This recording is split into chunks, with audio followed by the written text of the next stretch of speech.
Well, I found a shelter. It's leaking for sure, but no, it's only freezing cold hail water. That's all.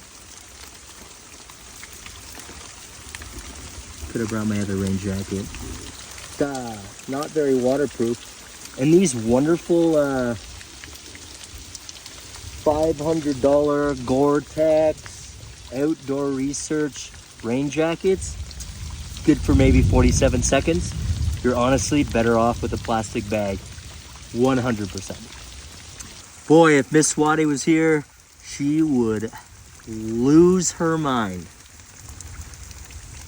Another reason why I like traveling alone, because when I end up in places like this, I can only be frustrated at myself. Let me see your body rock, shaking it from the bottom.